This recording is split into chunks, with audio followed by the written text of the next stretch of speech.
With Formula One being in the United States this weekend, there's plenty of time for you to catch this morning's batteries not included action here before the likes of Lewis Hamilton and Sebastian Vettel take to this exact same course later today. So we're glad you're here. Hello everyone and welcome to round 6 on the Global SimRacing Channel. I'm Samuel Ryman and alongside me in the booth is Johan van den Belde.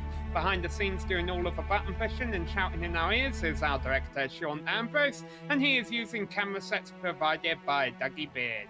Johan, COTA is one of the newer tracks on the Formula One schedule, but since it has now been around for a few years, drivers have had the chance to familiarise themselves with it, and some like it, some not so much.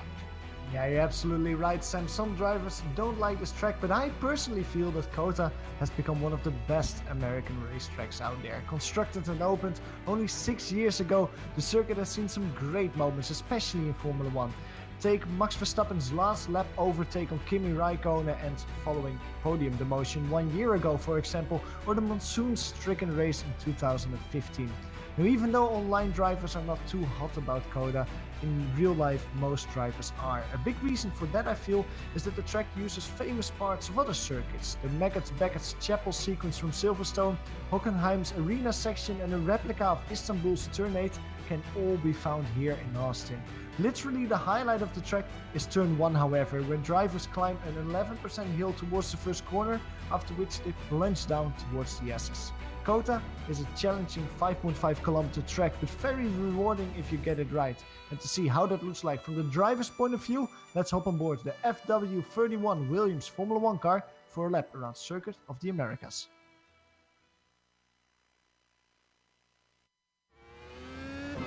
All right, we've got Clayton McLeod in the GSRC Williams, so let's do a lap around COTA. Up to turn 1, this is a huge climb, and the turn-in is not only blind due to a crest, but because it's so sharp, it can be hard to spot your apex. From out of there, you immediately find yourself entering the S's, starting with turn 2.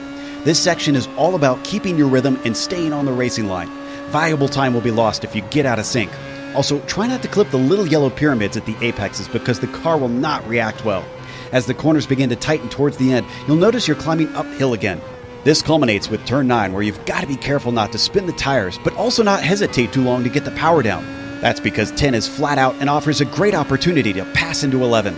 But this is another sharp hairpin where it'll be hard to spot your apex. Plus, with it leading onto the backstretch, it does offer your opponent a chance to pass you right back if you come off the corner poorly. It's long enough that you'll get a bit of a slipstream, and it also comes to a very abrupt end at 12 with heavy braking. This is where the majority of pass attempts are made in a race, but often the differing lines leave cars with damage when they cross over each other clumsily. Now is where you really need to show some patience with the throttle though. The back-to-back hairpins in the stadium section won't offer much in the way of chances to pass, but they will create plenty of opportunities to mess up and open the door for your competitors. The immense power of the Williams makes it easy to loop the car when getting on the throttle. From there, you come up to the triple apexer of Turkey. It's not quite flat out the whole way around, but your foot is to the floor for a surprising amount of this long corner. Then there's 19, where the track drops away right when you want it to grip. Messing up the exit offers some chances for a sneak attack into the final turn, but because it leads back onto the pit straight, you want to be careful about your opponent attacking you right back into 1. But hopefully, if you've kept it all together, you've now finished a lap around COTA.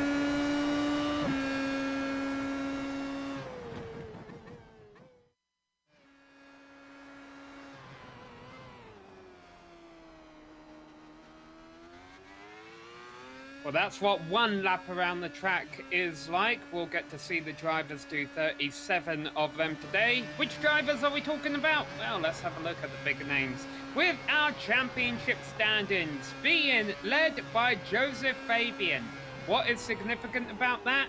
He has only done 4 races this season, and Clayton McLeod, who up until now have been the championship leader, has been in all 5 races, yet finds himself 44 points behind Fabian due to a couple of unfortunate races for Clayton as of recent. Sitting third there in the standings is Michael Overbay. Floris Bichar had a great performance last time out at Interlagos. That moves him up 4 spots in the standings to 4th place. And rounding out the top 5 is Ian Nash, although unfortunately we haven't seen a lot of Ian recently, Johan. Yeah, and a little bit about the race out there today. This is round 6 of the 12-round batteries not included championship. As you can see, 4 watermarks behind it. That means that there's 4 drop weeks. It means that the four worst results of each driver will be removed at the end of the season. Now that will help people like Joseph Fabian, who have one race fewer than the rest of the field, like Floris Bizar, like ENS, who will get those no-shows compensated. The race today, you already mentioned it, Sam, 37 laps out here at COTA. The setups are open. That means that they can change their FW31s just to their liking, and they have a 67% fuel tank. That means that all the drivers have to make at least 1 pit stop during the race. There's no incident cap. There will be penalties when they abuse the limits here. And the points are official iRacing points. So based on the strength of field out there today, the organizers will award the points. So I had a little look. The strength of field out there today is 2400. So I think that the highest finisher, the winner today, will get probably 120 points out there today. Yeah, even though there's only 13 cars, a lot of them are big names that we've seen throughout the season. Now, I wonder, not to give our director a headache really early on, but I would like to see a replay of a minute ago when these drivers came out of a pits. Thomas Ziegler in that Renault-painted car and Floris Bizar, they were the first 2 to exit the pits. And there wasn't a collision or anything, but this is significant, Johan, for drivers, for fans who haven't watched the race at COTA before. See if we'll pick it up on a second camera angle here, maybe, if we could go back about 30 seconds sooner. Yeah, here we go. So here's right when qualifying started about 15 seconds ago, Johan, and watch this. He takes a really wide entry into the first corner, and the car behind him, Bizar, very tight, and that almost led to a crash right at the start of qualifying. That scenario will play out during the race, at least at some point. I really hope it's not on the opening lap, but we see a collision there, because then things will get ugly. Yeah, absolutely. Well, it's one of the things that drivers have been talking about already earlier in this week, is that there's so many different racing lines that you can take, especially in that first corner that's so wide on entry. That you can cut it short, like Floris did when he came out of the pits. You can also take it wider, like Thomas did when he came out of the pit. And because of that, it might actually be that drivers that come out of the pits, you just see them, or you won't see them, you don't notice them. You might actually crash into them. You have to be much more aware of your surroundings in corners like that, because there's so many different lines that you can take, which just increases the risk on a collision. All right, so none of the drivers have got a qualifying time yet. They're all working their first-time laps. They have unlimited number of laps here, but of course they're limited on time once the 10 minutes is up, and you finish the lap that you're on, and then you're done. Fastest drive in practice, though, we can tell you, was Joseph Fabian, only 0.2 faster than Antonio Ortiz Poveda, who had a really good showing last time out at Interlagos. Antonio has really been putting up the pace. At the beginning of the season, he wasn't, it wasn't that he was bad, but it didn't come together that much. In Suzuka, he was fast, but he got wrecked by a lapped car that just hurt him a little bit. Also in Spa, he had trouble bringing home a podium position in the end. But in Interlagos, he actually got his first podium position, and he's really picking up the pace, just getting quicker and quicker. And like you mentioned, Sam, you can see by the practice time how much quicker he is going. He was around 1.5 tenths of a second slower than Joseph Fabian. And if Antonio really keeps improving, keeps this gradual approach forward, he will be on the pace with Joseph Fabian and really putting the Australian under pressure. Now you see the times are starting to roll in. 2 drivers separated by just a few tenths. You can see the intervals at the top of your screen. Now 3 drivers as Poveda jumps up to 3rd place there. And you saw Thomas Ziegler was in 3rd place, but is a couple of seconds off the pace. That being said, still plenty of time to get laps in. We haven't seen a lap from our driver sitting 2nd in the standings yet, Clayton McLeod. Although all 13 cars in this session are out there on track, so the lap times are going to keep falling. Don't think Clayton's, well, he's actually just starting. Here he goes. In the number 1 Ferrari, being the defending champion, got the number 1 on that machine. Let's see where he can get up on the board. He didn't turn the qualifying time during practice, so we're not sure. Yeah, exactly. Well, looking at Clayton's time earlier today in practice, he did 39.7. He was right around the midfield.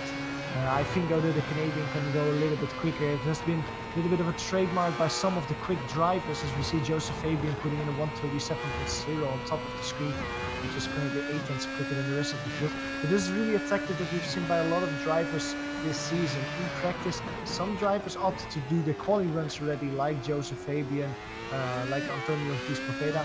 Other drivers just focus on long fuel runs, like for example Floris Bisa or Clayton McLeod. And now in qualifying, we'll be able to really see who is the driver with the best pace out there on track. The driver with the best pace right now is Joseph Fabian, but of course, as we mentioned, Clayton McLeod hasn't set a time yet, and we know he is a strong qualifier. It's probably not helping him that he's got Floris Bichard running behind him. You know, I mean, not that they're racing for position or anything, but a bit of pressure there, like, oh, I hope I don't make a mistake, or else I've got to make sure I don't get run into from behind here. All right, here we go. Through that long right-hander, resembles the old Istanbul circuit. I wish we'd see that on the Formula One calendar again. Here we go, through the final turn. Clayton McLeod about to put on his first time lap. Where's he going to go on the board? Oh, that's not good at all. Yeah, still in the midfield, the Canadian, now Floris Bisa, who's starting a new run. This time around, he's being held up by the Canadian here in turn 1. Turn 1 you can be held up a little bit, but especially in this Beckett and Chapel section, this is where you lose a lot of time behind another car. And I think that Floris Bisa would probably be best for him to really cut his losses now and try to get one more run in before qualifying is over, because I think that this lap won't be quicker than his current 1:37.0. Yeah, I wonder if Bichard is actually thinking.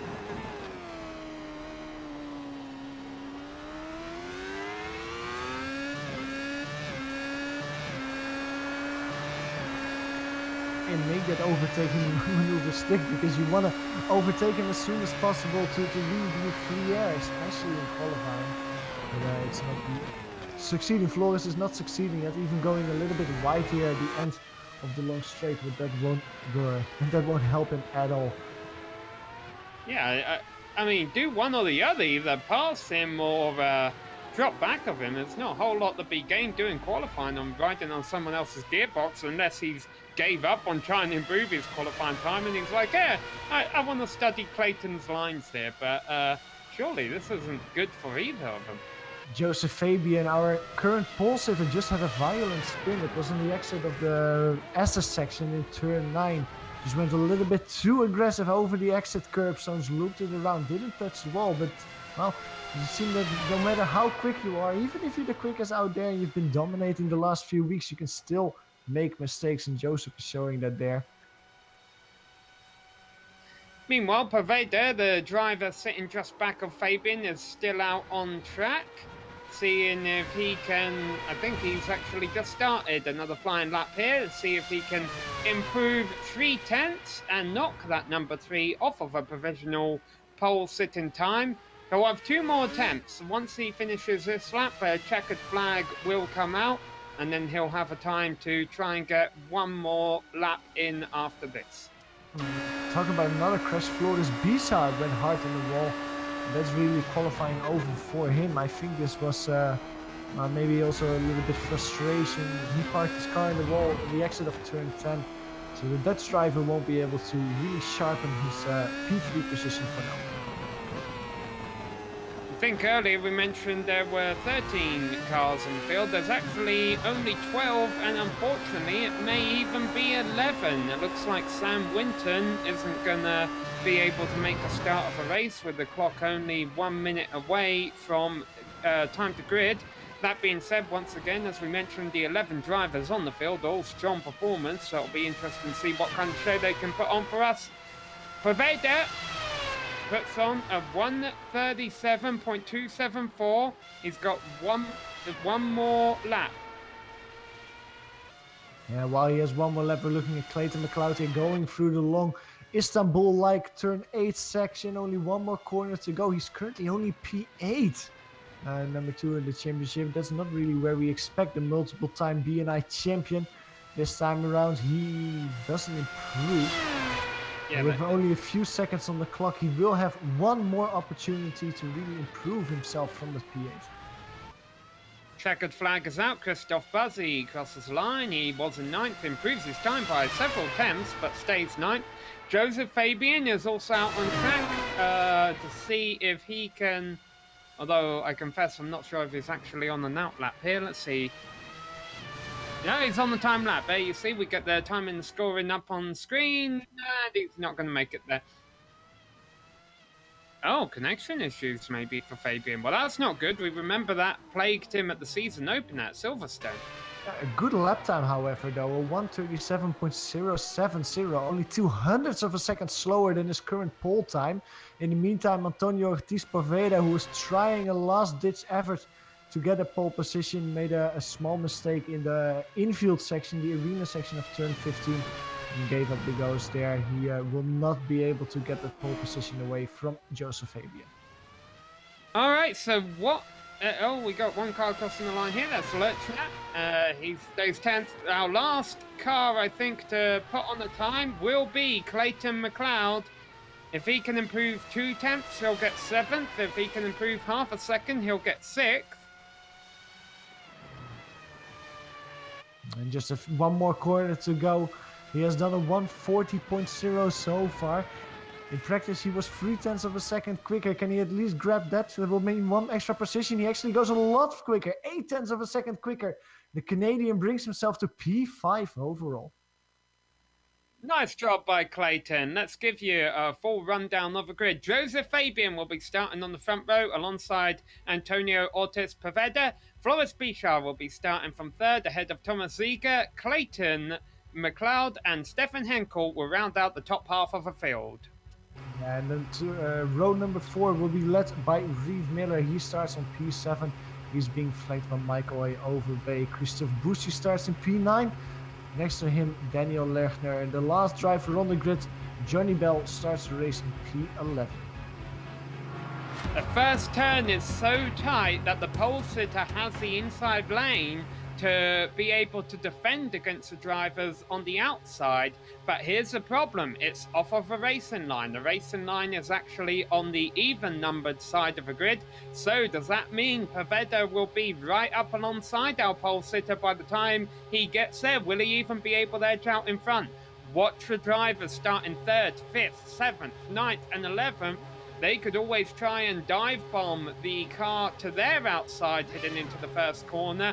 And hopefully, if that does happen, the drivers up to the outside of them are aware of it, give them room, and we get through these opening few corners without any major incident. Waiting for Stefan Henkel to grid up. Joseph Fabian still having a couple of small connection glitches. Henkel is on the grid. Fabian is on the grid, 11 cars on the grid, and we're about to go racing. The lights are up, and now the lights are off, and away they go. Not a good start by Fabian. He's going to get swamped on the left and the right. Bichard, in fact, may have the lead as they both get by our championship leader. Fabian almost pushes out into Poveda. Doesn't. Poveda up into 2nd, though. Great start from the Dutch driver, who really swarmed both front row sitters immediately at the start. Also Antonio Ortiz Poveda making that move, stick around the outside. We talked about it before. Different racing lines are possible in turn 1 here at COTA. And Antonio showed how possible they are, because just around the outside line, more momentum. He got that position away from Joseph Fabian. Clayton McLeod in trouble again for the 3rd race in a row. Our defending champion in early trouble. Now, a bit of an accordion effect for our top 3 coming out onto this long back straight. Let's not forget, Bichard did this last race at Interlagos as well. He got off to a great start, but then he faded back as the race went on and eventually fell all the way back to 4th place. And let's see if he's a bit more fortunate here as the battle rages on for 2nd. Yeah, Antonio Ortiz Poveda made a mistake in that heavy braking zone here on the exit of turn 13. He's a little bit slow. Joseph Fabian looks on the inside. Can you once again bring it around the outside? No, it's difficult. He squeezes his car in. Once again, side by side, going through turn 17, turn 18. Joseph Fabian has the preferred line now. on the outside. Can he dive to the inside? No, Antonio is not. Joseph Fabian is back towards P2. And while all this scrapping is going on for second place, that allows Bichard to build up a massive lead as they come around and complete lap 1. It stands at 1.7 seconds. Now, some of you may think, wow, that's already out of DRS zone. Remember, these are the 2009 Formula 1 cars. They don't have DRS, but whatever is the case, a 2-second lead is always a positive feeling, and that's what Floris Bichard has right now on lap 2 at COTA. Yeah, let's see if Antonio Ortiz Poveda is able to immediately put the pressure back on Joseph Fabian and get that P2 position back. But not only that, look at the car behind him. There is a no-colored car of Thomas Seeger, who started the race in P4 and is currently in P4. Now in qualifying, he was almost 1.5 seconds slower than the car in front of him, Floris Bichard. But in the race so far, and especially when Joseph and Antonio are fighting, Thomas has a quite, can actually stay with that podium group for now. Alright, even though it's lap 2, the field's spaced out a little bit right now. Let's see if we can go back and take a look at what happened to Clayton McLeod, that dropped him all the way back to 11th place, although he just got 10th back from Johnny Bell. Alright, so here we are, we pick him up going through the S's on the opening lap, and it was on the exit of the S's, Johan. Very cold track temperatures. I wonder if the tyres just weren't up to temperature.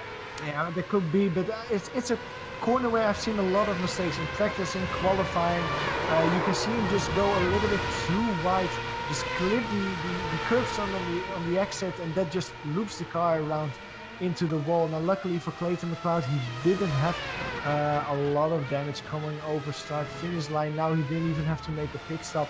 He has lost quite a bit of time. He's currently in last place, though he has overtaken Johnny Bell this lap around. Currently 3 seconds behind Christophe Bouchy, trying to get P9. Yeah. So as we pick up second place, where Fabian has gotten by Poveda and is trying to pull away from him a little bit. Let's take a quick look at those weather conditions, Johan. We mentioned there a little on the cool side. That could be bad news for when you have cold tyres, especially in these Williams F1 cars that have refueling. So when you come in for your pit stop, not only when you come back out on your outlap are you going to have to remember, hey, I've got heavy fuel load, but hey, I've got cold tyres and this car's going to be very skatey for the next couple of laps. Yeah, especially that can actually be a little bit of a strategy factor when you make your pit stop, if you have to calculate in. Like you say, very cold temperature, but also look at the wind. It's a steady northern wind, 2 miles per hour, 3 kilometers an hour, and as well it is how do you call it, a constant weather, not a dynamic weather with changing winds during the race. The weather and the wind will be constant. That's actually a good thing for the drivers. You don't have to worry about the wind suddenly changing, suddenly having more speed in a heavy braking zone. It will all be the same throughout the race, so the drivers can really anticipate on that and have at least one predictable and constant factor during the race.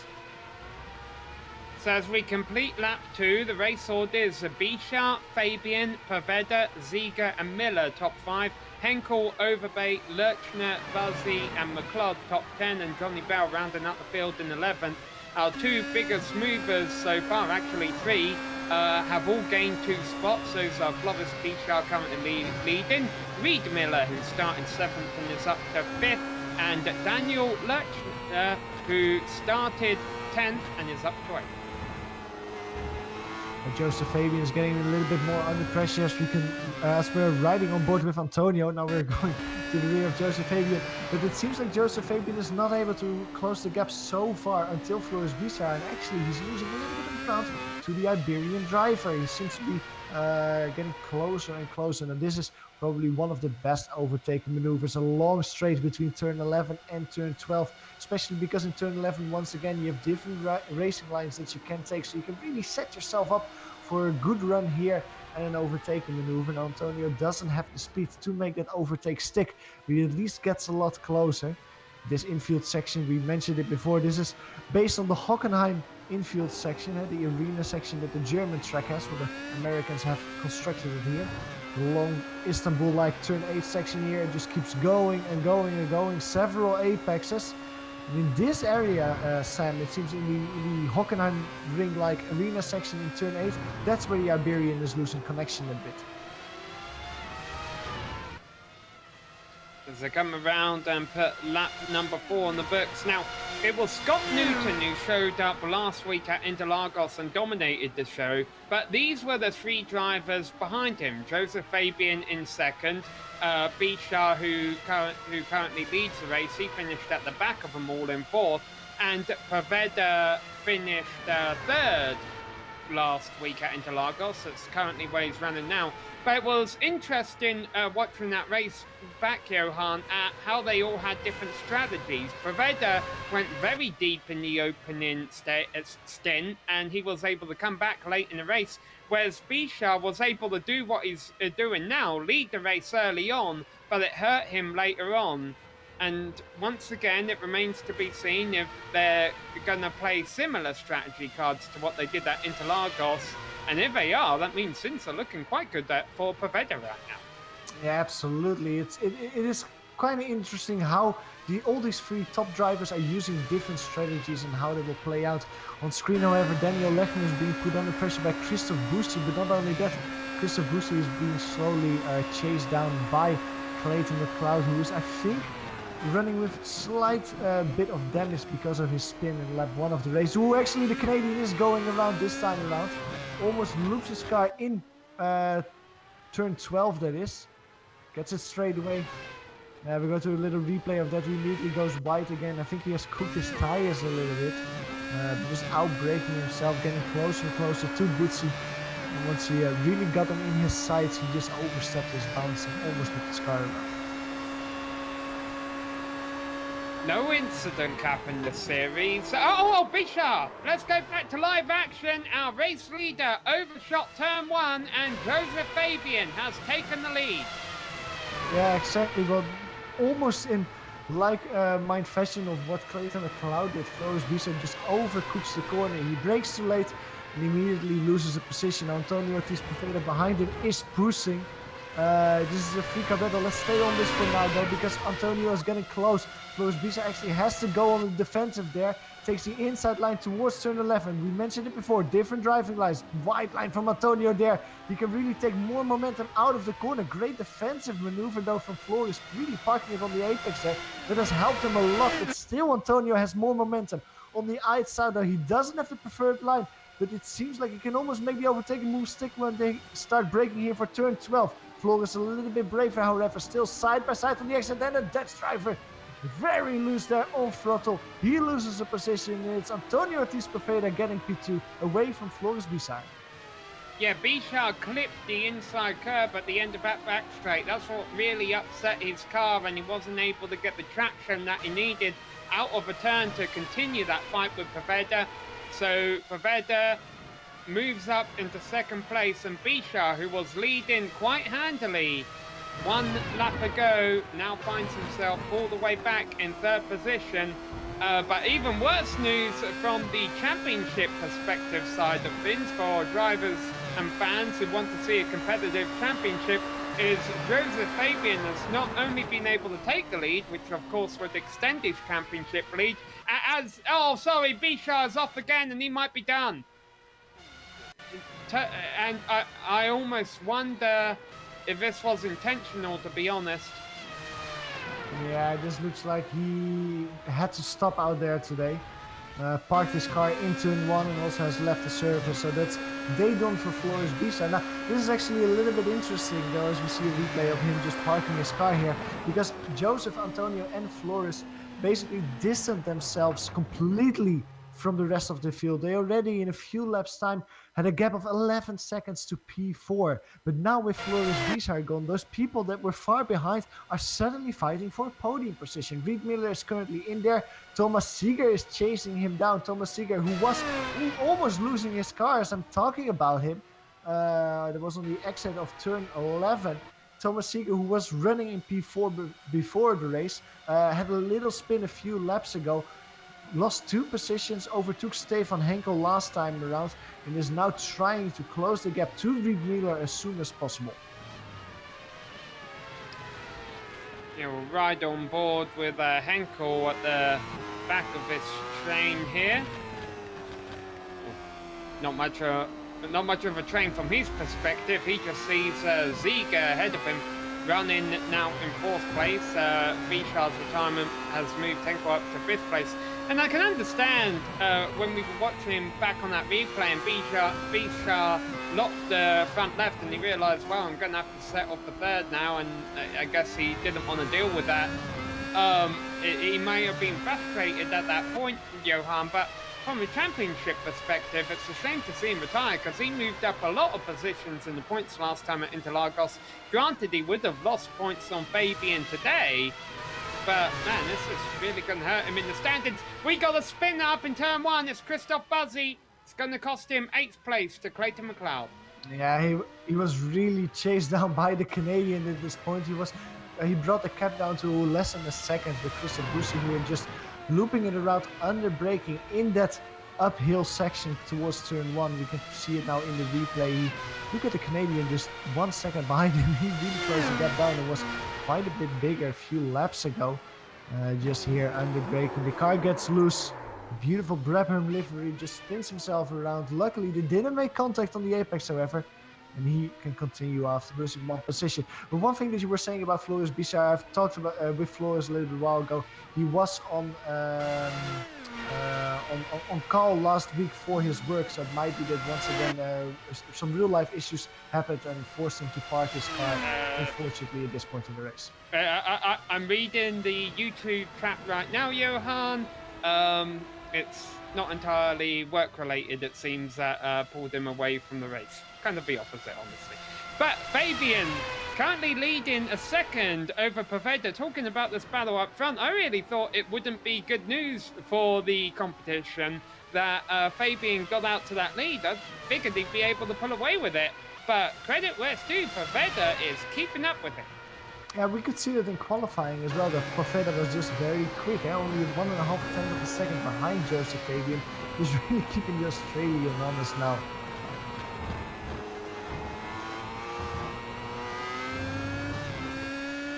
So we continue to ride on board Poveda here as they work their way out to the back straight, which of course would be an overtaking zone if he was close enough.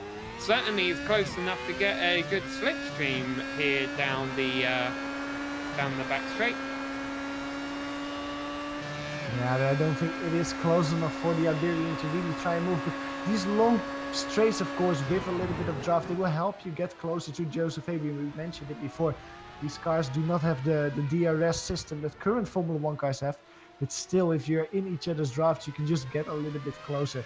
And one thing that I noticed a few laps ago, it seems that in this infield section, Joseph Fabian is just a little bit quicker. Let's see if he can drive away, but on the quicker sections, the long straights, that's where Antonio really shines and is able to close the gap again a little bit. Working their way on lap number 9 of 37 now. And, oh, yeah, good battle for 5th. Yeah, some side-by-side action. That's Stefan Henkel being overtaken by Thomas Seeger. These drivers were side by side. Thomas Seeger, who was in front this time around, I think he made a little mistake. But Stefan Henkel was in front of him. Maybe we can go to a replay of that incident because they were side by side for several corners. They're overtaking each other.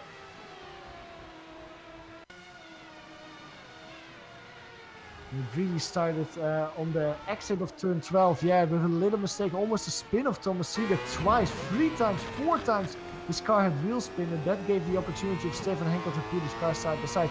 And the German was in front, but he didn't anticipate his rival immediately trying to take the position back here in turn 16. And Thomas, yeah, well, he grabbed that opportunity. He grabbed the room that he got before back. So Poveda, meanwhile, also still continuing to hound Fabian for the lead of this race. In fact, mainly due to the accordion effect, he got very close to him in the previous corner. Less than a second behind him right now. But Poveda's got to be careful, Johan, if he doesn't make a move that he doesn't abuse his position right now and race too aggressively while he's behind Fabian and burn off those front tyres in that 30X. Exactly. Yeah, it is difficult. You can see it in real life Formula One races as well. That when you're around the same pace as the driver in front of you, you just drop back a little bit to save your tires. As Joseph Fabian is going wide there in the penultimate corner, it doesn't cost him a lot of time, but it's something that I've said before already. It seems that the Australian is being put under pressure. He was dominating last time in Interlagos. He got P2 with Scott Newton really dominating that race. But the 2 races before, he was just by far the quickest car in field. Again today, he put his car in pole position, quickest in practice. He's leading at the moment, but he's not as dominant as in other races we've seen. We've seen Antonio just being quicker, being able to put him more under pressure. And yeah, it seems like Joseph is still extremely quick, but also cracking a bit under that and making a few more mistakes that we are used to him compared to earlier in the season. Well, the good news for Joseph Fabian is if he does make a mistake here, there's plenty of runoff area at COTA where he should be able to recover and rejoin the circuit in second. I certainly wouldn't enjoy being under this kind of pressure at a circuit like Montreal, say, where if you screw up in the Formula One car around there, you're going in the wall, and Formula One cars and walls do not go very well together at all. Obviously, you see the wall not too far from the drivers here, but they're going in a straight line, not too much of a concern. Back into the braking zone, Poveda remains half a second behind Fabian, who still has to concern himself with that internet connection a little bit. Yeah, battle for P4 is heating up. Thomas Seeger and Stefan Henkel. Ooh, Thomas Seeger once again almost losing his car. Man, those drivers, I don't think it would be close enough for Stefan Henkel to make an overtake here going to turn 12. But if Thomas Seeger almost loops his car around, well, that gives surely an opportunity. We go to a replay of that moment happening. Once again on throttle. Thomas Seeger seems to have the speed, Sam, but just every time on throttle, it seems like his car is a little bit too twitchy, a little bit too inconsistent to really be smooth with it every time he comes out of a corner. Yeah, and Henkel Seeger already trying to be a bit aggressive to gain that position back. They lost to Henkel, but he's got to be careful because his tyres are kind of hot and upset right now after a moment like that. And also, he can't afford another mistake because then Overbay will capitalise on that and move himself up into the top 5. Now they're coming out onto the front straight. This is definitely a passing opportunity, but Seeger a little too far back right now. Yeah, very close though. Once they're in turn 1, they can maybe try another overtake. They kind of follow, no different racing lines here. And especially in the section that comes now, the Nuggets, the Beckers, the Chapel, stolen from Silverstone. This is not really a position where you can make an overtake. Between the painted colors of the American flag, it is Stefan Henkel leading Thomas Seeger here. Not really making a mistake, not really giving an opportunity to Thomas Seeger, but we mentioned it before as well. When you follow this close, and you will heat up your tires, and that might actually hurt you later in the race. This is probably the point where you want to be a lot closer so you can make an overtake. Thomas Seeger very late on the brakes, making up quite a bit of time there under braking. He's probably a little bit too far away without DRS to make an overtake, but he is in the draft. He can get closer. Long straight in the draft, getting closer. Once again, let's see if he's just a little bit more confident under braking. That's really where Thomas Seeger is making the difference, at least this time around. Is under braking, a little bit stronger, just making up car lengths every time he brakes. Yeah, it's one thing to be able to get out onto that back straight, though, in the position to make a pass, but you've also got to be careful that you don't mess up the exit of that hairpin leading onto the back straight and lose everything, you know. And to be honest, that's what we saw a little bit of Antonio Ortiz-Poveda last lap. Remember, our 2 leaders were running nose to tail not too long ago. Well, last time around, Antonio Ortiz-Poveda made a big mistake heading out onto the back straight. It cost him 2 seconds to our race leader, so that breaks up that battle for now. But the battle for 4th place definitely on, as Seeger remains within striking distance of Stefan Henkel for 4th position. And I also want to say that Michael A. Overbay, who's behind him in P6, he's 100% in the popcorn position. Last time around he was 1.5 slower than the fighting duo in front of him. But he knows that once this battle heats up, immediately he will be on their tails, because 1 second between the pair at the moment and Michael A. Overbay. Once they start fighting, that gap will shrink down almost immediately. Going to turn 11, extremely close, looking a little bit on the inside. Thomas Seeger there, not able to make the overtake. And on exit, that really helps Stefan Henkel to protect him on the exit. And it seems that Thomas Seeger is getting closer, at least a lot closer than last time around. He used the draft to get closer to his competitor, taking a look on the inside, but immediately diving back to the racing line. And Stefan Henkel makes a mistake in turn 12, underbraking. He brakes too late, and that breaks up that fight. Stefan Henkel relegated one position as Thomas immediately makes a mistake the next corner around, loses quite a bit of time to Stefan Henkel on his turn. Michael Overbase sees this in front of him, thinks, I will take a look on the inside as well. But things settle down once they reach turn 17. Yeah, I'm not sure if that was as much a mistake as it was he yielded the position to him, it almost seemed like. Henkel didn't even attempt to turn into the corner. Maybe he did overshoot it and he just realised once he did that, hey, it's not even worth me trying to defend this position. But even for Henkel fans, I wouldn't give up on that fourth position yet, because Ziga has been a lot more aggressive and, to be honest, in my opinion, a lot more prone to mistakes and abusing his tyres in this opening stint. And I wonder if this race will come back in Henkel's favour as it goes on. We've still got a long way to go. Battle going on for P7 behind them. Daniel Lerner is being put under pressure by Christophe Boussy, and Clayton McLeod is not far behind either. Daniel Lerner is being chased down quite a bit.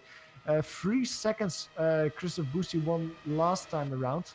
So Christophe Boussy is really on the warpath now through the backers and backer section. That's not really where you try and make an overtake, but he's very close to turn 11, turn 12.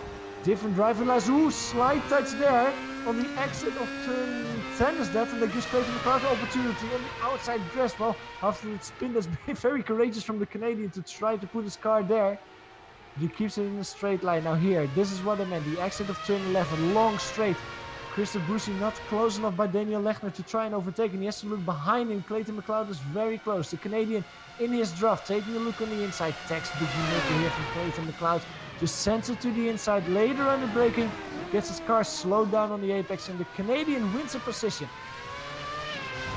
Yeah, unfortunately, it's still only in 8th place. I'm sure Clayton would have liked to have made up more ground than that by now to defend his championship position. Once again, enters this race second in the points behind Joseph Fabian, who's currently leading and been able to extend that lead, mind you.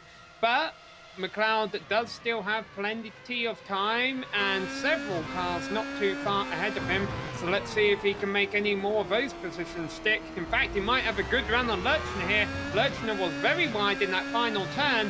Clayton not able to take advantage of the slipstream yet, and he's not going to have to. He's able to pull up alongside the Rotham's Williams painted car, and they're still side by side coming out of the first turn. Lurchner a little bit wide, able to abuse the track limits, get away with that. No incident cap here today, and McLeod, though, is able to make the position stick up in the 7th place, and now the battle on for 8th.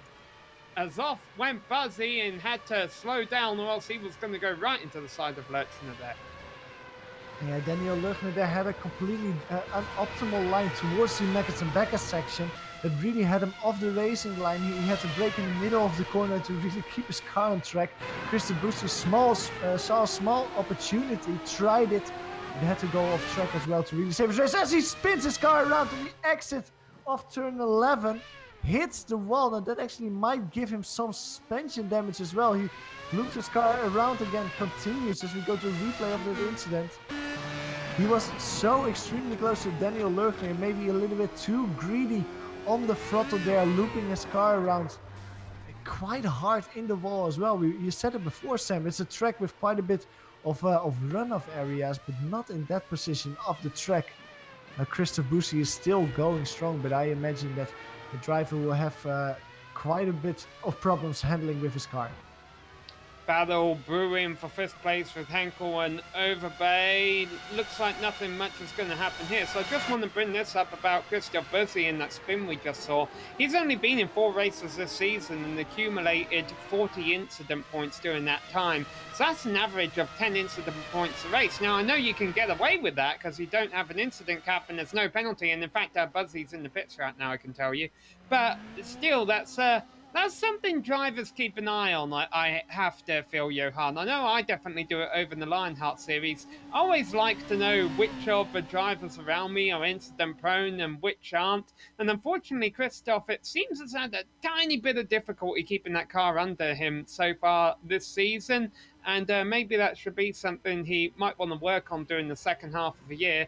Good news, of course, he's still in the race. Hopefully he'll get back out there and have a couple more fights late in the race. Right now, we're continuing to keep an eye on this fight brewing, perhaps for 5th place with Henkel in front of Overbay, as we're approaching the halfway point of this Grand Prix, so maybe pit stops are not too far away. Well, the first pit stop is currently being made by Christoph Busi, not really voluntarily though. And I think that he actually left the surface too much damage after that spin, and Christoph Busi has to retire. So that means that there's only 9 cars left on track. Johnny Bell, the only driver 1 lap down, he will win 1 position next time around. And he laps Christoph Busi. On screen though, Stefan Henkel, he is being chased by Michael Overbay, the blue car behind him. Last time around, Stefan Henkel did a 42.0, Michael Overbay was 6/10 quicker. Let's see what the gap is this time around. Stefan Henkel did a 41.4, Michael Overbay 1/10 of a second slower. It seems like Michael's being held up at the moment by Stefan Henkel in front of him. Cool.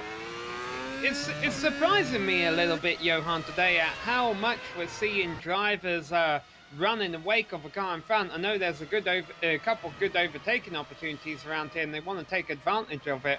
But, you know, there's not a whole lot of tyre conservation going into this kind of approach of a race, because you run in the wake of a car ahead of you that's going to take downforce off your front wing. You've got to abuse the tyres more to keep a vehicle on the track and remain fast.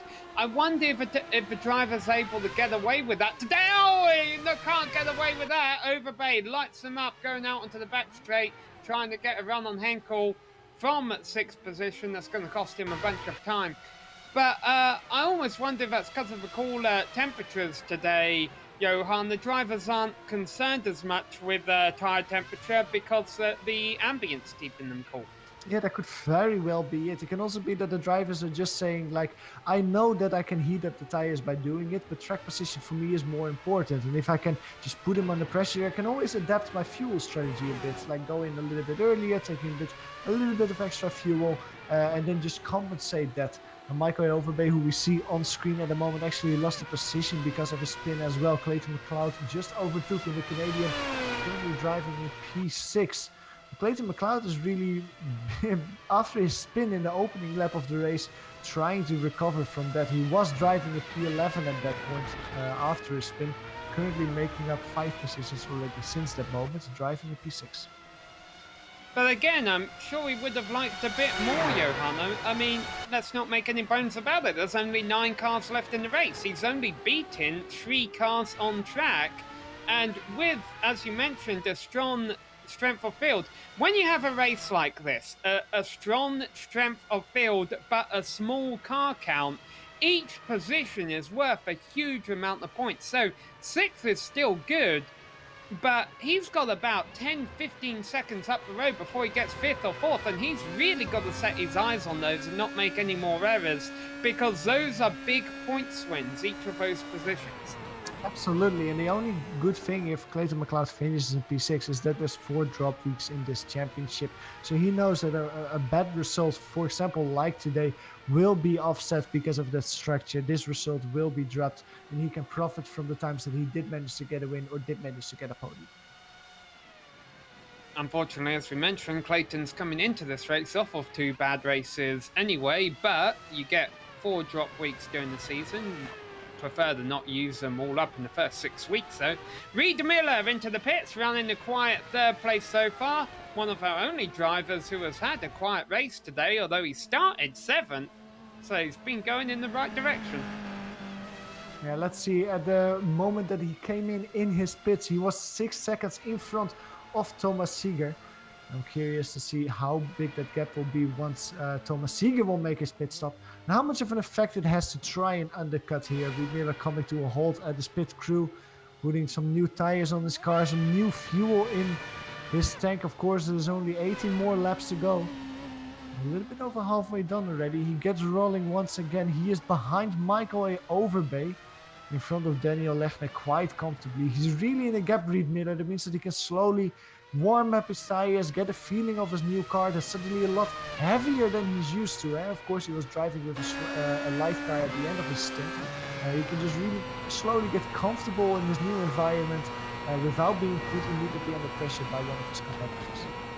But he's really got to consider that here, Johan, because one thing we know now that he didn't know, and probably no one knew at the start of a race, was he's been racing with a lighter fuel load than the rest of his competition. Maybe that's helped him work his way up from 7th on the grid to 3rd place right now. But he was in a good position when he came in. You know, no pressure from in front, no pressure from behind. He's really just got to be patient for the next couple of laps. If he can get through this race without making any major mistakes, he'll bring home that 3rd podium position. But the problem is the easiest time for him to make a mistake is right now. Absolutely. Let's go to the leaders, because the gap of Antonio Ortiz Poveda and Joseph Fabian has been decreasing. A few laps ago, it was slightly over 2 seconds. At the moment, it's under a second. The Iberian driver is really closing down on Joseph Fabian. Maybe that shows that Antonio is getting a little bit lighter, maybe. Losing the last remaining parts of his fuel is a bit quicker as well. It seems like he's putting more and more pressure on Joseph Fabian. I feel Poveda has had the faster car today, to be honest, here, Johan. I mean, the last time we saw Poveda this close, the only reason he fell back was due to an error going into turn 11. We didn't catch it on camera because we had a great battle going on at the time for 4th position. But I think Poveda is a faster driver right now. Granted, there could be fuel, and sure enough, now we know for certain Poveda has been carrying a lighter fuel load, but this does not mean game over whatsoever. Maybe he could try and make an undercut work. Exactly, there's very different strategies that you can try. At the meantime, while we're looking at that battle, other drivers have come in the pits as well. Thomas Seeger has visited the pit crew, as did Stefan Henkel. Those were the drivers who were in P3 and P4 at the moment they came in. They came out both behind Reed Miller, however, and Thomas Seeger and Stefan Henkel are driving in 7th and 8th position.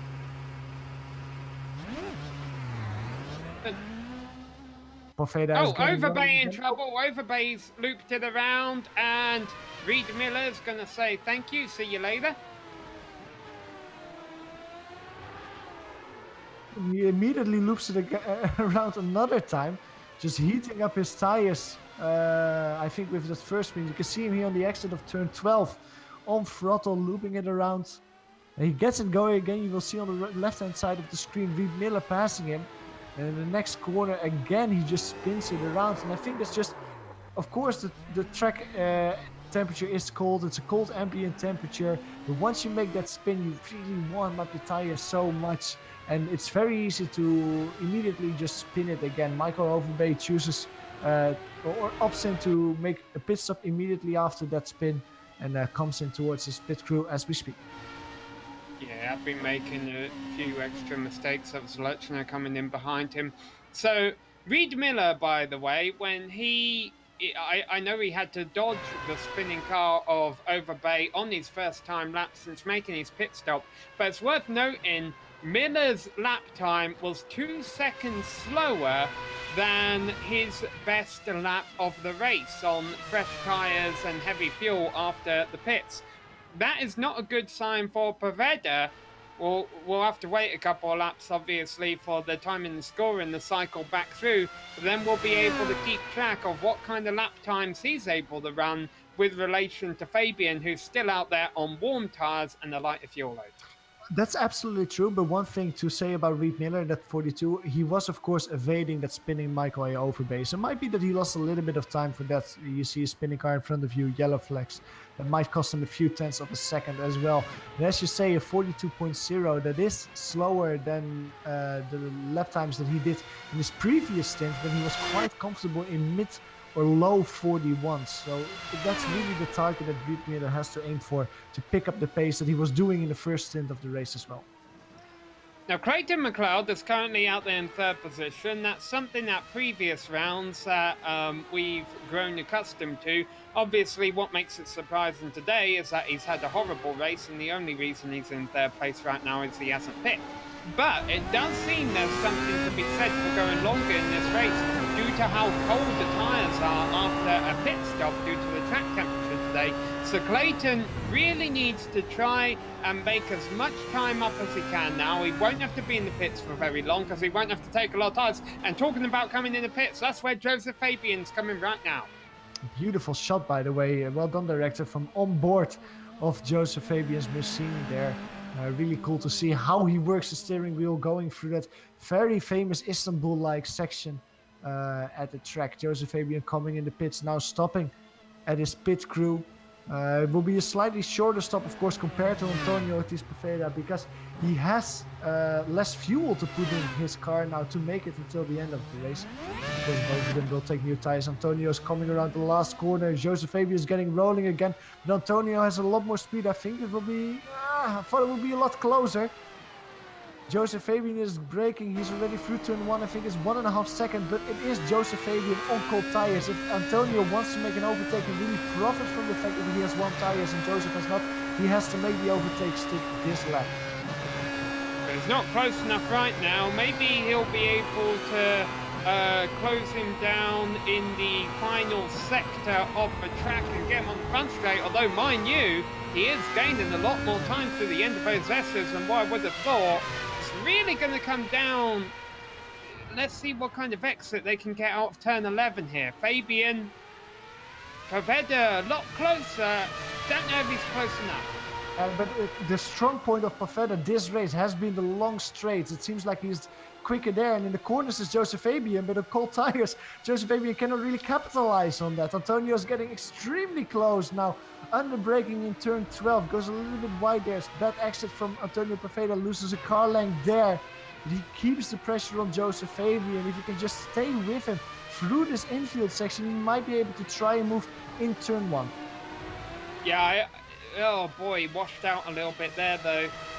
I really thought turn 1 was going to be his prime opportunity because Fabian's tyres, I mean, they're gaining temperature all the time, but they're still a little bit cold, and you can do that. You can abuse that runoff area there. Remember, no incident cap. And not close enough in turn 1. His next to best opportunity, obviously, I would say, is going to be the back straight once again. But each time that he can't get close enough to Fabian, he's just allowing the driver, our points leader, the driver of that number 3 car, to build up more temperature into his tyres. And once Fabian's got that car underneath him, and, you know, he has a couple lap fresher tyres, granted their fuel load should be about the same right now. They're only going to have fueled it up enough to just to make it to the end of a race. Fabian might be able to pull away. Meanwhile, McLeod is into the pits from 3rd. But just to reiterate on that, we were talking about Reed Miller when he came out of his pit stop. He had all the calm and quiet to really get used to heavier fuel loads, new tires. Well, Joseph Fabian doesn't have that luxury. He's being put under pressure. I was following him in both the last corner and the first corner. He just went wide, loose. His car seems really twitchy. The Australian is getting used to his car and how it feels now, and that might give Antonio an extra chance. Getting closer once again towards turn 12. Look at that, only 3 car lengths between them, 1 car length. And Joseph Fabian makes a slight mistake going to turn 13. This is not Antonio's strong suit, but it's extremely close. You can maybe try a dive bomb here. We've seen it several times. Joseph is just so strong on the throttle out of turn 13. But Antonio doesn't even have the chance to think about making a move there. And this very long right-hander just keeps going. Antonio tracks out too much there. This is the point where he is a lot cleaner on the apex, Antonio Ortiz Poveda. 1 more corner. This is probably the best overtaking maneuver he has had since he made that pit stop. 3 car lengths between the two when they come out of the last corner. Using that draft to get a little bit closer towards turn 1. Very short braking zone because it's uphill here. Once again, the Iberian driver cannot put it side by side. He's a lot cleaner though, as Joseph Fabian once again goes very wide. He takes more momentum with him, but once he taking that line, Sam, he will leave himself open for a dive bomb and a move of Antonio.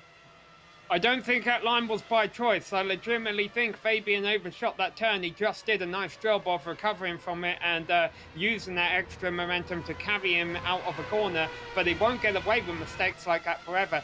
Meanwhile, obviously, we're going to keep the cameras here, but we'll let you know Clayton McLeod was able to leapfrog Stephen Henkel doing around the pit stops. He's now up into 5th position. All right, here come the leaders out onto the back straight. Pavetta, nice exit. A bit too far back, though, I have a feeling. But once again, look at Fabian going defensive. He's trying to break that slipstream. He knows what game is being played here. But if he can commit to these apexes, I think Fabian's going to be able to hold him at bay for now. The problem is, as you mentioned, Johan, Fabian had to get these cold tyres up to temperature in a hurry. Has that hurt them at all? You know, these tyres are very sensitive. Yeah, exactly. There's lap traffic in front of him as well. Daniel Lerkner is the Rothmans-looking car in front of them. Well, where will they meet Daniel Lerkner? I think it will be a start-finish straight. If that's the case, it won't hurt until Joseph Fabian that much. Just look at him once again, extremely close. Yeah, and Joseph Fabian is actually trying to get a little bit, a whiff of a draft, a little bit of extra speed on the start-finish straight. Once again, he's in front of Antonio in turn 1. That's a good decision by Lerkner there, because even though he probably had the second between them, if he hadn't got out the way there, he would have had them all over his back on the S's, and that would have just gotten ugly, very quickly. All right. Once again, Pavetta in the striking range of Fabian. It's going to keep happening every lap until a pass is made or until Pavetta makes another mistake like he did in lap 11, like he did in turn 11 earlier on in the race. There's 2 passing opportunities on this track, the back straight and the front straight. And Pavetta, though, once again, it looked like he was just a little too deep on the entry there, Johan. He's close enough to try and make a pass here, maybe.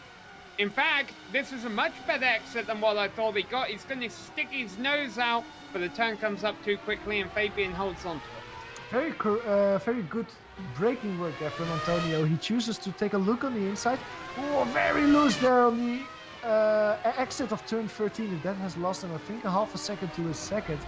Iberian has to make up quite a bit of time. I wanted to say, like, he did very well under braking to take a look on the inside and still get his car slowed down in exactly the perfect way. That small mistake that he made in turn 13, that will hurt him quite a bit. The gap between the two is almost a second now. And it just keeps growing. Going over the start-finish line, it is 1.7 seconds. Iberian is falling very quickly now. Yeah, has Pavetta thrown too much at it too quickly, or is the opposite true here, Johan, where he could be doing this by choice? Maybe he realised, okay, my tyres are starting to go away a bit. Maybe he wants to back off a few laps and then do an attack right at the end of the race on Fabian. Could be. The last time around of Antonio Pavetta was his slowest lap time, excluded his opening lap and the laps he made a pit stop. 2 seconds slower even than the lap before, so I think that Antonio, yeah, he might actually be dropping back voluntarily. This is not what you want to do at this point of the race. Of course, there's only 10 more laps to go. And you mentioned there's only 2 good overtaking opportunities. It's here at the end of the long back straight and into turn 1. That means there's only 20 more opportunities. So the time is ticking for the Iberian driver. If he wants a shot at that P1 position, he really has to hustle. Lap traffic in front of them forming as well as Michael A. Overbay. Now, while Daniel Lerkner was being caught in a very advantageous position on the start-finish straight, this is a little bit harder in that infield section. You will kind of always or hurt yourself a lot or hurt the people behind you. Michael Overbay stays there on the inside. Lets Joseph Fabian pass, stays again on the inside and lets Antonio pass. I think that was probably one of the best moves that Michael could have done there, Sam. And I wouldn't be surprised if Joseph maybe lost 1 or 2 tenths there. Someone losing several more tenths is Clayton McLeod. He just had an off again, but got back on in 5th place. No harm, no foul. Currently, let's actually run down our race order right now. It's Fabian leading Pavetta by a second. Reed Miller rounding out the podium. Thomas Ziegler He had a very active race early on, but he continues to ride in 4th place. Clayton McLeod has a bit of grass on his wheels, but he's still out there in 5th position. Last car on the lead lap is Stefan Henkel, although he'll probably go a lap down, honestly, in the not too distant future. Michael Overbay runs in 7th, Lurchner 8th, and Johnny Bell in 9th. Everyone else out of the race, Christoph Buzzy in 10th, Floris Bichard in 11th, and Sam Winton didn't start. The gap between the two leaders, between Joseph and Antonio, has been brought to 1 second, going over start-finish time last time around. At this moment, 1.1 second. So it seems like Antonio is just closing down the gap a little bit. He has found some speeds. Last time around, he did a 1:38.1. That was only half a tenth slower than the quickest lap time he has done earlier in the race. And also 0.8 of a second quicker than Joseph Fabian. So it seems like the Iberian is liking the fact that there's a car in front of him and he has a target for him to chase down. So our battle for the lead remains definitely the closest battle on the track right now. In fact, they have almost a minute over Miller, who is going to come out of here with a solid podium finish. It'll be his second top 5 finish of the season. He got 5th at Spa earlier on. I think this is the first time we've seen Thomas Ziegel season long, though. Kudos to him running out there in 4th place. Number 86 on his machine. I think that's the number my dad races with. I have to remember, it's been a long time since my old man went out on the track. It was either 86 or 82. Well, Thomas is keeping the old man proud, I would say, because after the spin that he had early in the race, he has showed that he's very quick. He has made some slight mistakes, half spins that lost him time here again, almost losing control there on the exit of turn 12. And all those little mistakes might have hurt him a little bit, but you can see that despite those mistakes, he's still a very quick driver. And I think that if he could have kept it a little bit cleaner, as again he gets very loose in the exit there of turn 16, he might have put Reed Miller under a little bit more pressure to get that podium. So the potential is 100% there for Thomas. The driver under a lot of pressure right now is Fabian again. I don't know what caused to Pavetta the drop back there, if it was a mistake or if it was an intentional choice. But as we mentioned, we keep clicking off those 20 passing opportunities. Johan is now down to 14, I would say. And even them 13, because you're not going to be able to do it on turn 1 on the final lap. As Fabian makes his way through this multi-apex right-hander, coming up to turn number 18 now, or 19 rather, through the left-hander, one more left-hander, and he will complete lap 29 of 36 with less than a second over Pavetta. Fabian looking for his 3rd win of the season, if my math is correct on that. Pavetta looking for his 1st. And I'm almost wondering, I would like to ask Joseph Fabian after the race, like what he actually did with his car to set himself up in such a way that he's extremely quick through that turn 17, turn 18, the very long right-hander section. Because every time, every lap that he goes through it, he just increases the gap that he has to Antonio by 3-4 car lengths. And because he does that every lap time around, he doesn't give the Iberian driver any opportunity to try and move in turn 1. So the reason that Joseph has set his car up in that way is really helping him to not being put under so much pressure in turn 1. And this is one of the opportunities where he actually is a little bit slower. And that's mostly because Antonio is very tight through the SS section. I notice he cuts the corners a little bit sharper than Joseph Fabian does, covers less track and also wins some time with that. So this is probably, I would say, the best opportunity for him. But you can see in the infield section, the Hockenheim Arena section, and the long right-hander after that, that's where Joseph makes the difference. And that's where they're coming up to again, as just like that, they're back into the final sector of this lap. Now they will have to deal with the lap car of Stephen Henkel very shortly, to be honest. They'll probably get him next lap, so that of course could definitely play a role when our two leaders are as close as they are right now. In fact, Henkel No, he's not going to pull over on the front straight. I think they might catch him in the S's, and that'll make things very interesting. Things are very interesting now, actually, because Poveda was a lot faster through the last couple of corners there. It's all over the back of Fabian. They're all about to catch Henkel. Things are about to get wild here for the lead at Kota, and there they go by Henkel. He saw the writing on the wall there. He goes the lap down, but things could still get wild here, because they are coming up to turn 11, which is that tight left-hander that will set him up for the run on the back straight. If Poveda is able to get a nice run out of it. Oh no! Wow, that was a big slide. Great move from Antonio there to not loop him around, but it's heartbreak because he was setting himself up for such a fight. As we go to a replay of the half spin of him, he was setting himself up, he was close, he kept down incredibly the last time around. He just almost flew it all away there. As we go on board with him here, just going over the curb stones. Almost lost a great save from him though. It's not over yet. It's just over for now. No, that's true. If he hasn't killed his tyres, once again, I said it earlier, and I think I think it's still true now. Poveda is faster. He just can't find a way by Fabian. I completely agree with you, and that might also be just Ooh, as I see some smoke. That's Joseph Fabian going very slow through the long right-hander. I think Joseph Fabian almost had to spin there. Look at Antonio Poveda. Immediately gets an overtake. Yeah, ooh, almost rear-ending Joseph Fabian there in the penultimate corner. Well, the nice news, if these two do collide, they've got about a minute to get in the pits, get repairs, and come out ahead of Reed Miller still. I mean, I would say don't jinx it, Sam. They're extremely close at the moment. No opportunity through the SS section here. Let's see if this time Antonio Poveda can keep it clean and set himself up for an overtaking maneuver in turn 12. But yeah, Joseph Fabian almost throwing everything away there in that long right-hander section. He almost looped it around the same fashion that Antonio Poveda did a lap earlier. Just in the last moment, he could pull his car back together in a straight line. Now going towards turn 11, look at how close they are. Slightly wide line for Antonio. They're following each other though on the exit. Only 3 car lengths in the draft. Yeah, great exit. This is the opportunity to make the pass for the lead. He's really in the draft.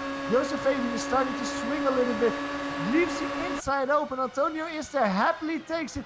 Very early, a lot earlier on the braking. Joseph Fabian keeps it there, but he is swiggling with his car on the exit, on throttle. Keeps it side by side though. Now has the inside, but Antonio has the momentum. That will swing back to the inside now. And the Iberian driver gets P1 away from Joseph Fabian.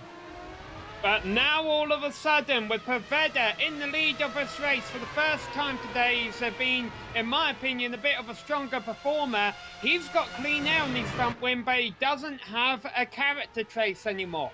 Fabian, for the first time today, he finds himself back there. Well, I take that back. Bichard, of course, led the race early on.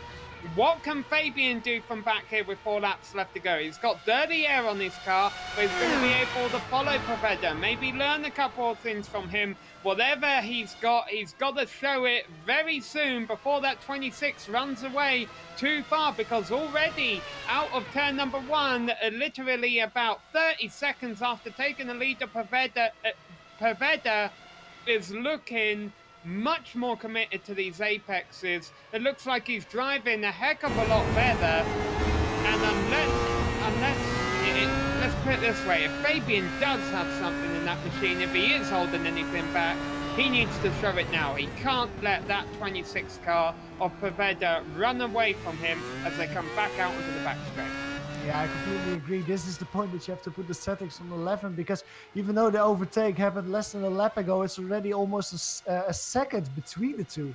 That's growing very quick. Antonio is really leaving Joseph by the wayside. And they're braking towards turn 12. Joseph Fabian makes up quite a bit of time, but not enough to really put the Iberian under any kind of pressure.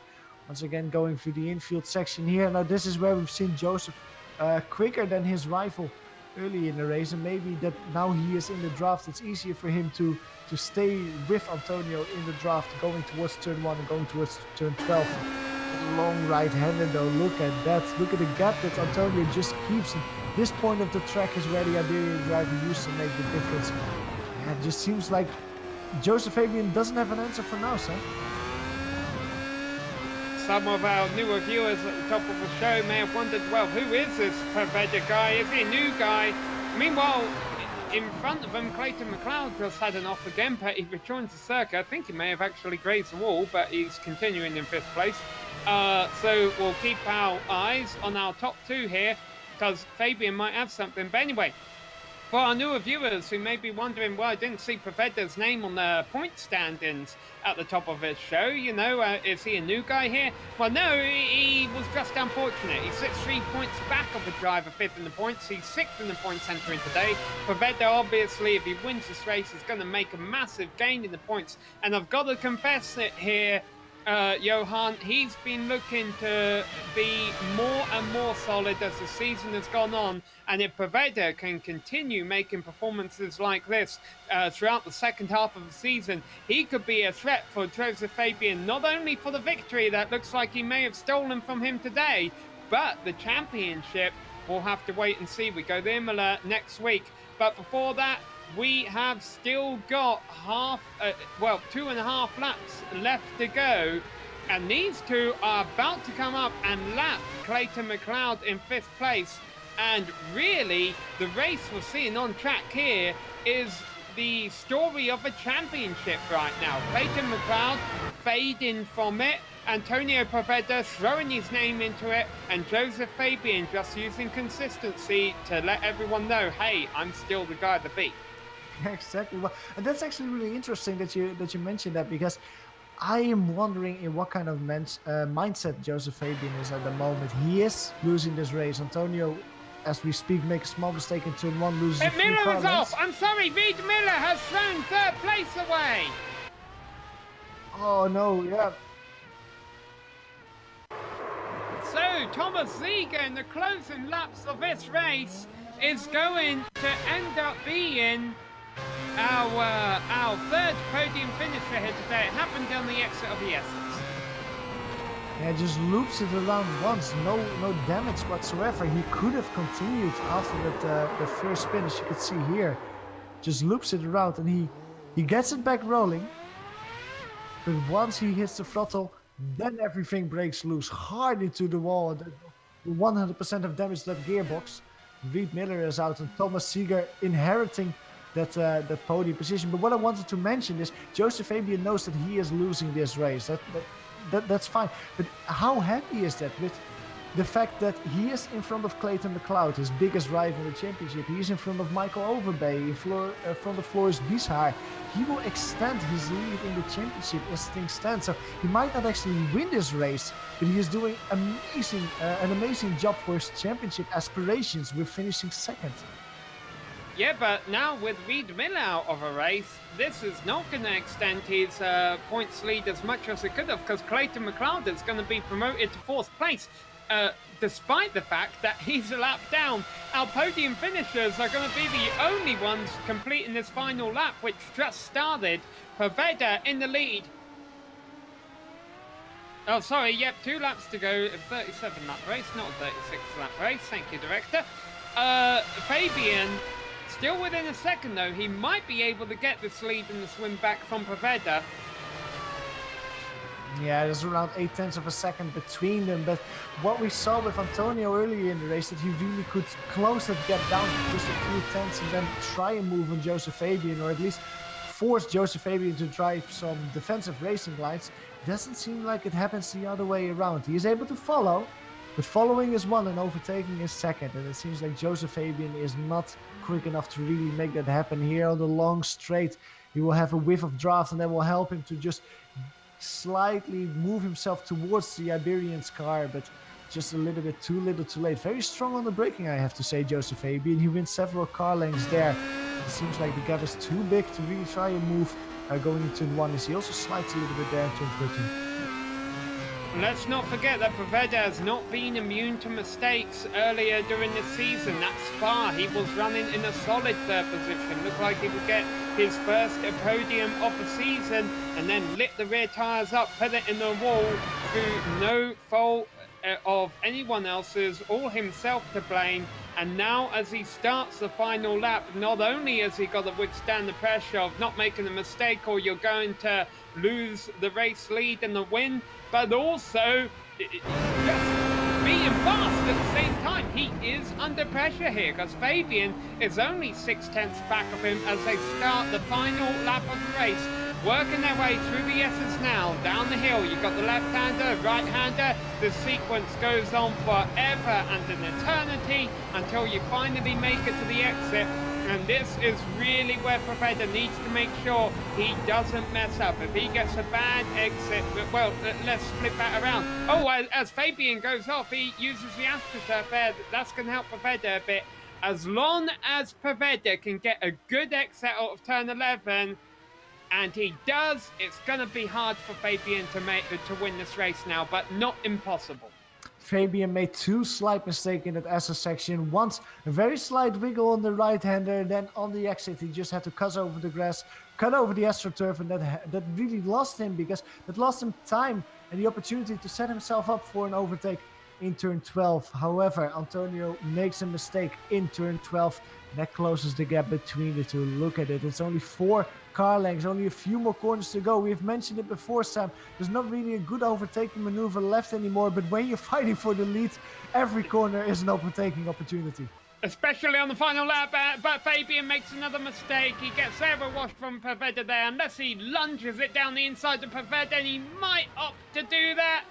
It's not going to happen. Oh, he even spins. Pavetta wins the race. Fabian's going to have to limp across the line, but still in second place. Good points day for him. Not what he wanted, though.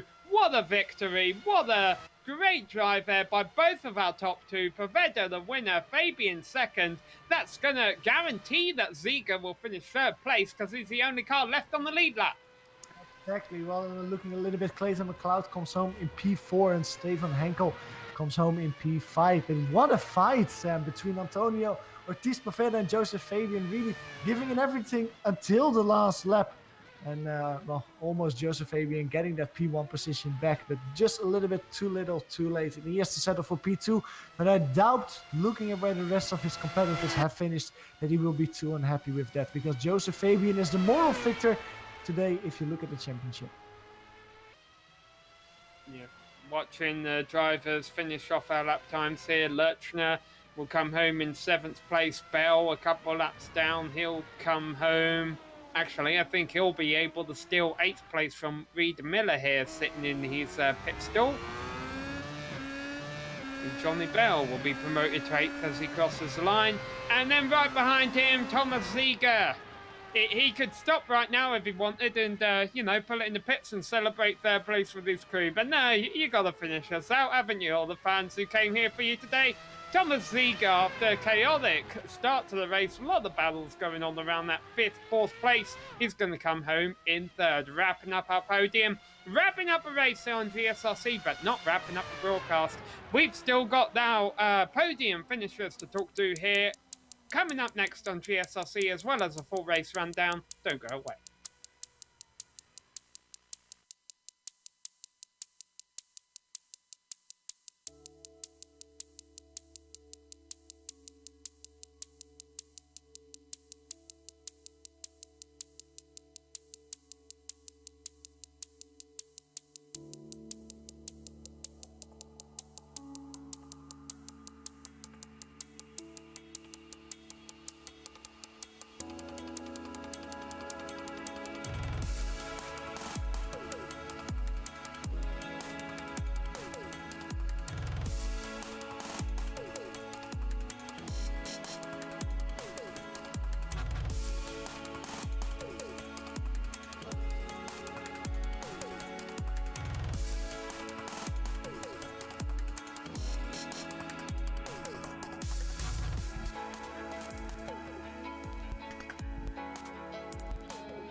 Hello and welcome back to Circuit of the Americas, where we just wrapped up 37 laps of racing action here in Austin, Texas for round 6 of a Batteries Not Included Championship. Your race winner when it was all said and done was Antonio Ortiz Poveda.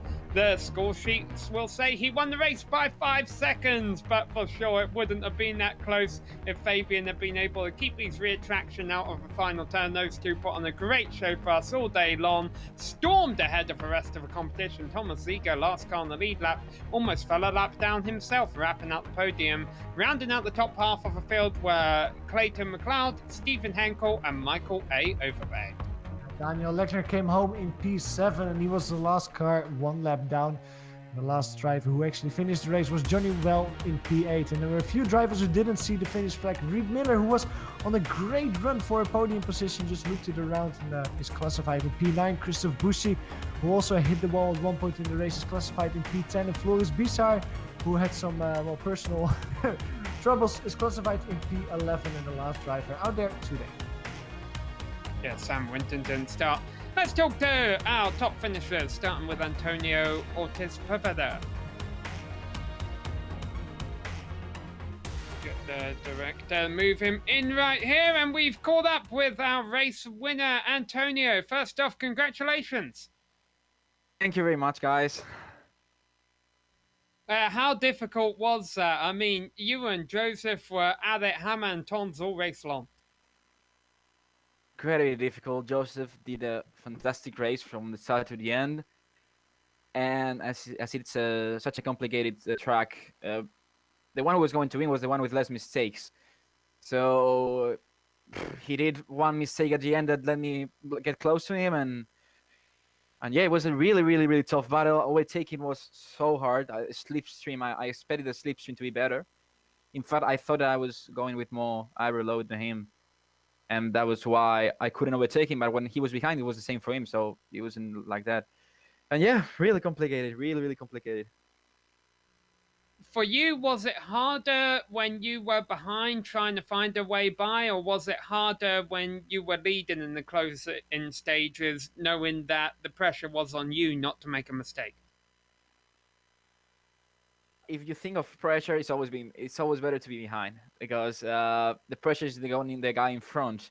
And yeah, then I received that when I overtook him, and I think I could have been so much faster than the last 5 laps, but I was really nervous. It's my first races with this car. I didn't know what to do, and yeah, I kept doing mistakes. In fact, there was I think 2 laps to the end, he was 1.7 behind, and suddenly he was there because of me making more and more mistakes. But it was fine in the end. The first stint was more complicated because I had my front wing a little damaged, and I knew I had to change it in the stop on the steer because of that, just a little bit, not much. And well, I'm glad everything turned out to be good in the end. Now, Antonio, from our perspective, you've been getting better as the season's gone on. We saw you make a mistake at Spa. We saw you run into bad luck at Suzuka. But then you had a good race last time out at Interlagos, and now obviously you got the win here today. Do you feel the same way as a driver, that you're getting stronger as the season goes on? And do you think you can fight for the championship? Yes, of course. I bought the car for the second race. I couldn't get to the first race because I was moving to another country. And yes, I feel the car. I start to understand, why do I lose the car? Why when I spin, why do I spin? That's really important for the car. I'm starting to make some setup changes. I'm starting to understand the car in an engineering way. And yes, I feel faster and faster each race. Isn't just COTA, and I'm fast the rest of the championship, not just here, because sometimes there's this track that you don't know why, but you're really fast in it. And I hope I can fight too in the next one. Though fighting for the championship will be hard because I'm going to miss a few races due to some appointments. But yeah, I think maybe. I don't know. I wish. All right, well, we wish you the best of luck, and hopefully we'll see you next week at Imola. Congratulations again. All right, so the other driver involved in that battle, Johan, was of course Joseph Fabian. I'll let you speak to him. Yeah, Joseph, welcome to the booth. Well, it was certainly an exciting race. I was actually wondering in the end, you didn't win, but you do a very good step in your championship aspirations. How are you feeling after this race? Is it mostly disappointed for not getting that win, or are you actually happy looking at the championship? A little bit mixed feelings, but to be honest, P2 is fine, and I think Antonio was very, very fast. I got a bit of surprise in the test just before. I saw his pace was very good, and I knew I was going to have a challenge for pole position, and it was quite close. And then it turns out I think it was a bit faster again in the race. There's a few cases where he sort of fell off me, and then he would catch right back up within a couple laps. So I knew that. Basically, if he could get a good run on me and he got past, it'd be very hard to beat him. So in the end, I started thinking, okay, I'm going to hold him off. But finally, I didn't have a great run onto that big main straight, and he was close enough and couldn't quite get past, or I couldn't quite hold him off. So second will have to do. Well, one thing that I actually noticed in the race was, it seems to me, you have to correct me if I'm wrong, that you were especially quick in that infield section. And basically after turn 12, after that long back straight, that whole infield section until that long right-hander. Did you set your car up in such a way that you had an advantage in that section? Was it maybe driver skill that part of the circuit just spoke to you? Or did I see that wrong, and did you really not make so much of a difference there?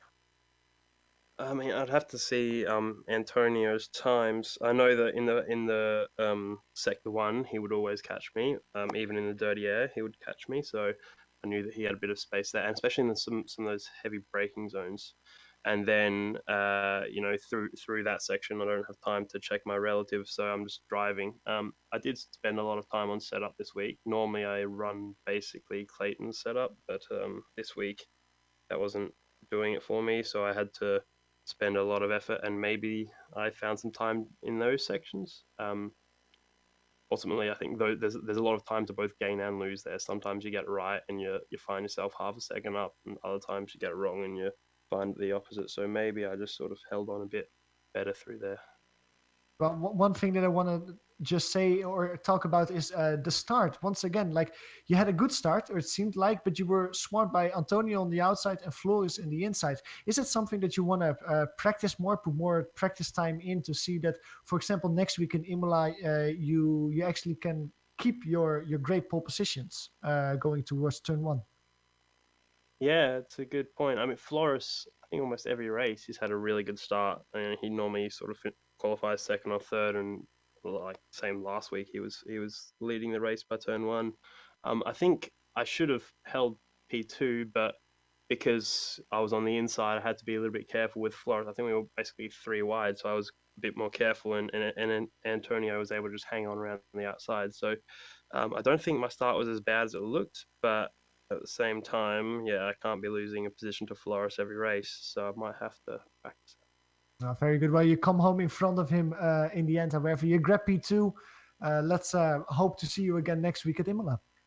Thanks, guys. See you. It was Joseph Fabian, our championship leader and our second place finisher out here at Circuit of the Americas.